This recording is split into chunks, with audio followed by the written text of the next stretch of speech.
yang utara. Apa kira-kira bisa terpaksa satu jadi imam, satu makmum yang tukaran? Tapi kalau enggak, mosok pulang gitu ya, mosok pulang. Mungkin kan terpaksa satu imam, satu jadi makmum. Yang lain mungkin sengaja coba kita nggak usah ke masjid dulu, kita saksikan apa yang terjadi kan dulu. Itu pasti yang makmum kan nggak mikir khusyuk, hanya mikir nanti waladhalin amin apa enggak ya. Amin apa enggak, kan itu.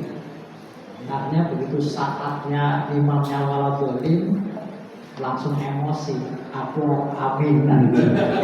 Aku amin kan. Imamnya juga terpengaruh, orang amin juga apa-apa kan, batal kabeh. Artinya Bapak Ibu betapa tidak enaknya ketika orang lain kemudian tidak bertegur sapa. Inilah halal bihalal. Maka pejabat saya kalau bihalal adakan salaman kemudian didaftar siapa yang tukaran. Nah, itu. Warga Muhammad yang mana yang tidak bertegur sapa kalau ada. Nah, itulah yang dihalalkan. Itulah yang silaturahmikan karena mengalami keterputusan silaturahmi. Maka inilah bagaimana pendahulu kita membangun harmoni sosial supaya tidak ada yang tukaran. Semua harmonis, semuanya rukun, semuanya damai. Dan inilah ajaran Islam yang kemudian bisa diterima menjadi milik bangsa. Maka Bapak Ibu nggak usah ragu dengan kata halal bihalal, ya. Diperkokoh aja, karena itu kreativitas budaya umat Islam dalam mengajarkan nilai silaturahmi dengan saling mengharapkan satu dengan yang lain yang mengalami keterputusan silaturahmi, yang mengalami pengharaman silaturahmi. Itulah kemudian muncul di acara namanya halal bihalal, saling salaman satu dengan yang lain. Maka ucapannya selamat Hari Raya Idul Fitri, mohon maaf lahir dan batin. Jangan dihilangkan dari ucapan lebaran kita, mohon maaf lahir dan batin. Kemudian masih dilangi lagi dengan doa, di samping doa taqabbalu minna wa minkum ada doa minal aidin wal faizin. Jangan hilangkan, itu kreativitas kita. Kenapa minal aidin wal faizin? Karena Idul Fitri dalam konteks Indonesia, dalam konteks Jawa tidak sekedar bermakna kembali mulai berbuka, tapi kembali suci. Kembali suci. Karena kembali suci menghasilkan doa jangan wa yakum minal aidin wal faizin wal maksudin. Mudah-mudahan kita menjadi orang yang kembali suci. Wal faizin, orang-orang yang kolek kemenangan setelah sebulan berperang melawan hawa nafsu. Wal maksudin, dan orang-orang yang terima amal ibadah. Sehingga narasi istilah-istilah yang muncul di Idul Fitri jangan kita hilangkan. Kan Nabi tidak pernah melakukan fantasi. Ini muamalah. Dalam muamalah kaidah fikihnya itu adalah al-aslu fil asya al-ibahah. Semua boleh sampai ada dalil yang melarangnya. Beda dengan akidah. Kalau akidah dibalik, semua haram, semua tidak boleh sampai ada dalil yang membolehkan. Maka dalam akidah semua dilarang, semua haram. Yang namanya menyembah semua haram, kecuali menyembah yang dibolehkan. Menyembah yang dibolehkan apa?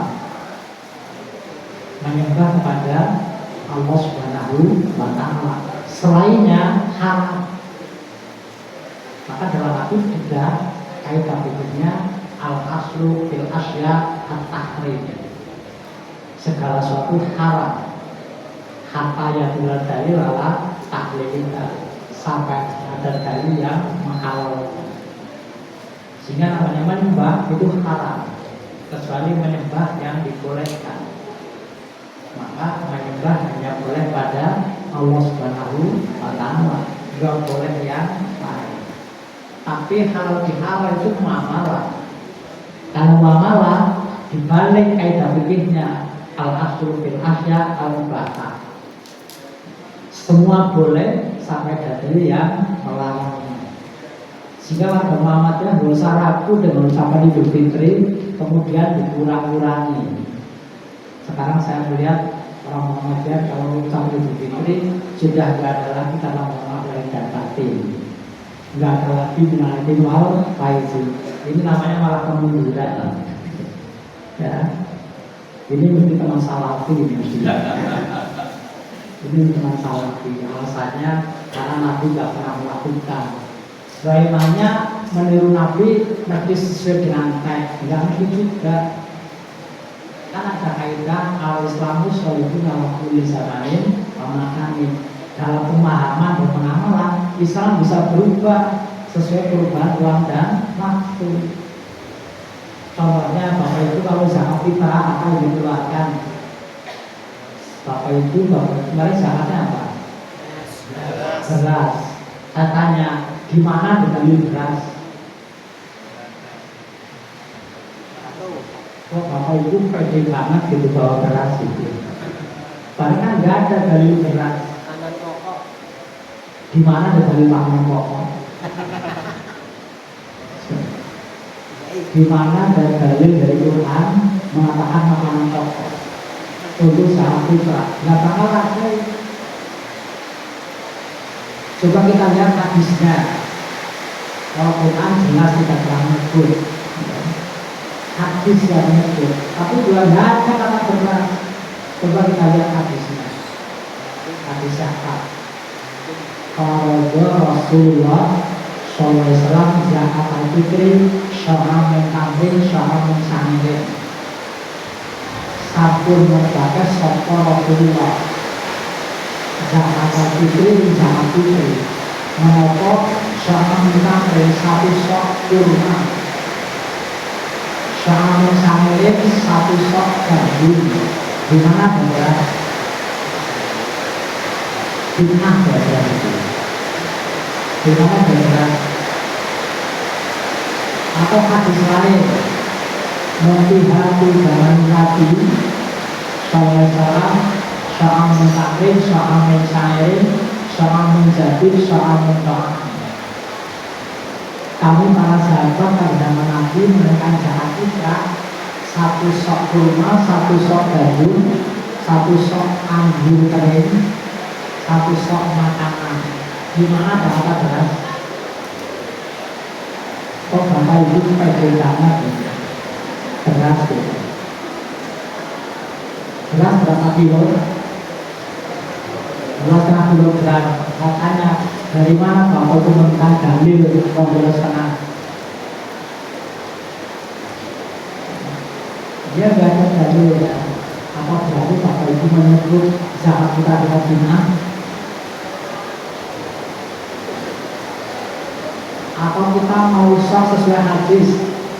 Boleh nggak Bapak Ibu Ramadan menjelang Idul Fitri atau malam takbiran Bapak Ibu zakat fitrah bawa kurma pancen zakat? Boleh nggak? Boleh nggak? Boleh, hadisnya jelas. Cuma nggak tahu juga juga masih naik, gitu ya. Itu masih naik juga itu masalah itu. Bapak Ibu inilah Islam. Tidak begitu saja, tapi ada organisasi. Kemudian yang namanya penerapan cara Quran ini dalam Quran dan hadis. Dia tidak hanya melayani pemberian dalil, tapi sama dengan cara juga hadis. Maka penerapan cara Quran ini. Maka Bapak Ibu bukan berarti kemudian mohon maaf kalau itu jangan awal bukan Amal adalah penekanan tradisi yang kita biasakan. Ya sama, tanggal 22 hari ini.